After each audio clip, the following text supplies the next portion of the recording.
I'm Phyllis Moonchild, and thank you so much for stopping by my channel. I really appreciate it. Today I wanted to talk about how I use my ancestor altar, and it's how I use it.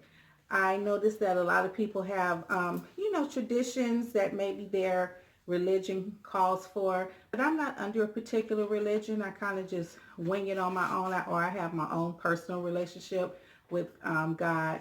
And so I have my ancestor altar in a way that is comfortable for me and comfortable for my ancestors. I knew them, and at least the most recent ones, and I know what they would be comfortable with and what they like. So I have my ancestor altar on a shelf in my living room, and I did kind of follow a tradition on that of not having them in your bedroom. And so I'm cool with it being in the living room. You wouldn't even know that this was an ancestor altar if you walked into my apartment, because it just looks like I have pictures of my loved ones, like so many of us do. So many of us actually have altars and don't even know it. We had that one table, or our mother had that one table where we have, our grandmother and great grandmothers and aunts and uncles or whatever who have gone on before us. And so it's still a way to honor them.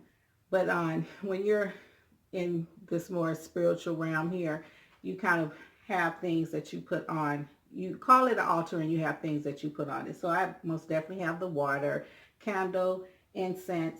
I've made an offering of wine. And as you saw from the intro, I had some cantaloupe here, but I filmed that a couple of days ago, so the cantaloupe is gone. I actually put that outside for whatever animal to eat.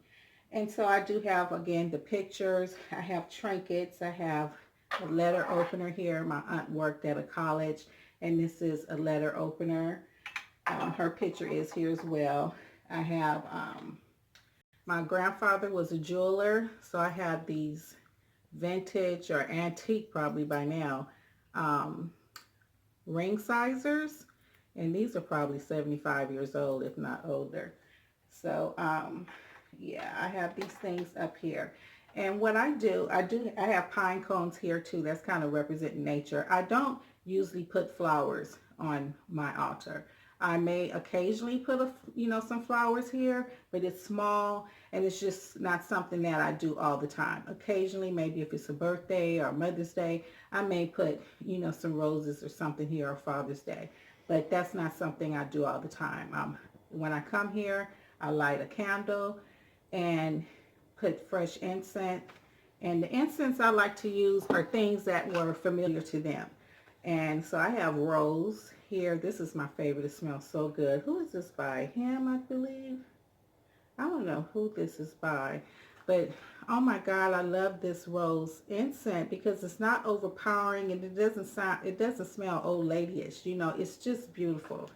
And then I have some frankincense and just some things that they would be familiar with, or scents that they would be familiar with. I don't put anything that's too out there that I may personally like, but they're like, what is that?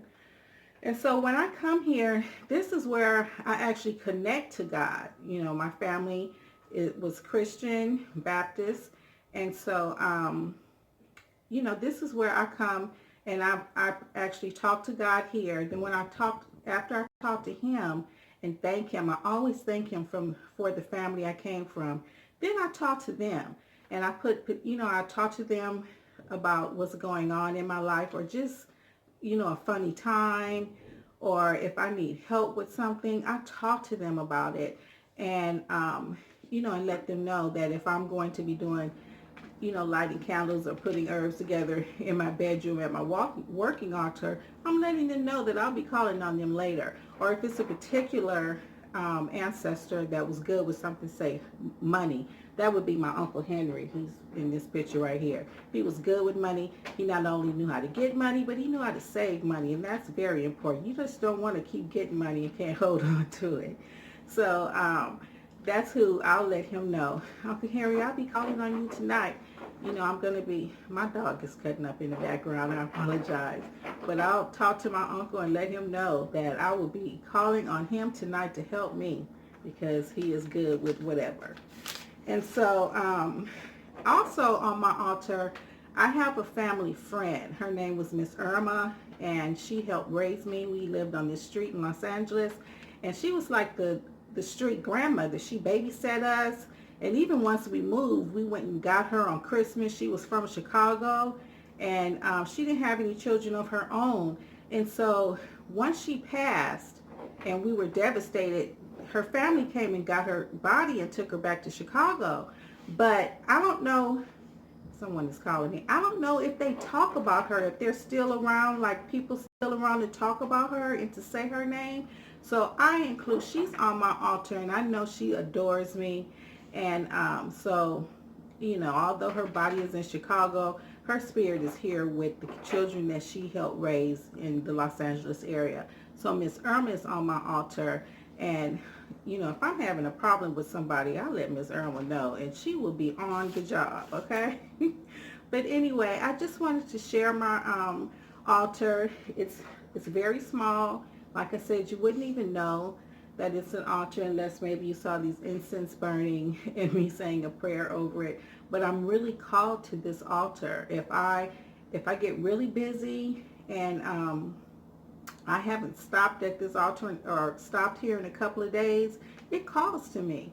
And when I come here and I light these candles and the incense, and I bow my head and thank God for the blessings that I have or whatever's on my mind, then talk to my ancestors, it really helps me. It really helps me. So like I said, this is where I'm called to the most. I will sit here and talk to them. And I'm not talking about for hours. It may be 5 minutes, which is a long time. And even once I leave the altar, while this candle is burning, it's a reminder, because I use tea lights in here, so they burn for like 4 or 5 hours sometimes. And so, while I'm doing my thing around the house and it's burning, I'm still thinking about them. I could be busy and I look up and notice the altar, and I'll just say thank you.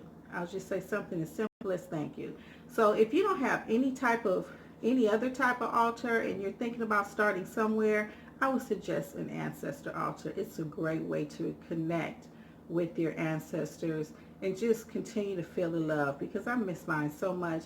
But I'm telling you, once I put this altar up a couple of years ago, and it's only been here a couple of years, I feel a difference in my life when it comes to my family. And really my whole apartment is kind of like an ancestor altar. I have furniture from most of them, or something from everyone on this altar. So again, if you're thinking about starting your path on spirituality, and you don't have a regular or a working altar, I most definitely suggest starting with an ancestor altar. I think it would bring a lot of peace to your life and a lot of joy. And it's something that you feel good doing. You're still doing something for your ancestors, although they're not on this side anymore. So again, thank you for stopping by. I really appreciate it, and I hope to see you again. Take care.